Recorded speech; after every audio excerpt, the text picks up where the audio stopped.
Or in other words, whoever would call upon Him as their King and live their life backing that belief up, they'll be saved from their sins, from the wrath that is to come upon all those who continue in ungodliness.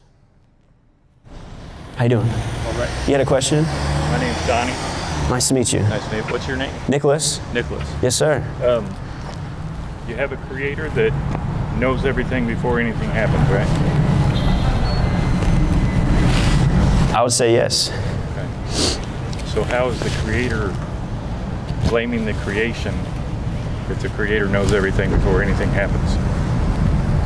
How is the Creator blaming the creation who knows everything before anything happens? God's not a He. God's not a He? Why do you say that? Because God is Spirit. God is Spirit? Power. Yeah, it refers to Him as a He, though. That's the twist, though, right? There's a little mess up there, right?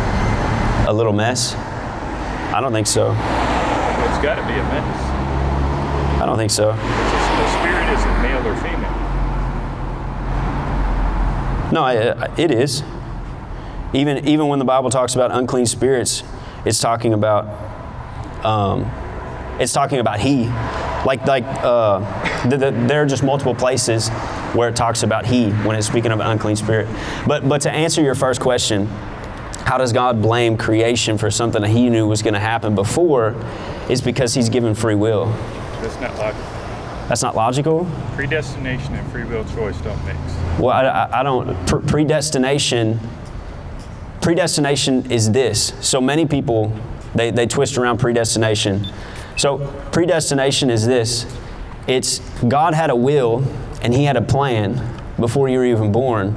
But you can choose whether you want to do that will or whether you want to make your own will. That's not a loving God. Why isn't it?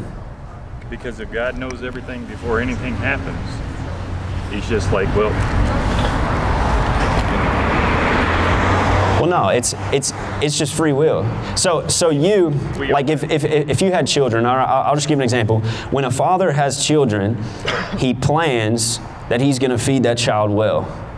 And he plans, I'm going to clothe this child. They're not going to run around naked and be cold and, walk through the snow without shoes on. So he plans, I'm going to put shoes on this child's feet. I'm going to put clothes on him. He can make a plan even before he has the child. Many times people make a plan. Okay, this is how we're going to raise our kids. I'm not going to let them do this, but I'm going to let them do this. So in the same way, God has made plans for His children that are good and that are not evil. But when you have a child, that child has its own free will. And even though you put shoes on them before they go outside in the snow, if they go out there, they can still choose out of their own free will. Though God had predestined, though the Father had predestined His plan, they chose by their own free will to go out and take off their shoes, and now they're walking through the snow, and now they get frostbite on their pinky toe and it's got to get cut off. So now because of their own decision, and because of their own free will, they're now suffering and something bad is happening to them because they chose not to do their Father's will. And it's the same way.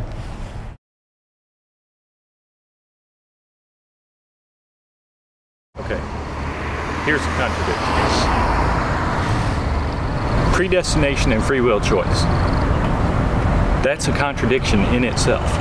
No, it's not. Predestination in the false sense, yeah, I see exactly what you're saying. People who say God had everything planned and no matter what you choose, God's will is going to take place in your life, and this person's going to go to hell no matter what, and that person's going to go to heaven no matter what. Speaking of all that's false.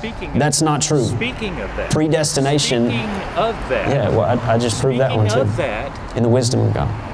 When you come to somebody and say, you're going to go to hell for eternity and be punished. If you don't believe in that, you know what that is? An ultimatum. That's setting fear in somebody to make them believe something. Some are saved by the goodness of God, others are saved by fear. It was good meeting you. Even pulling them out. You do your blessings. Are you angry with God? Huh? Are you angry with God? I'm living in God's peace. You're living in God's peace? Have a good night, man. God loves you. He does.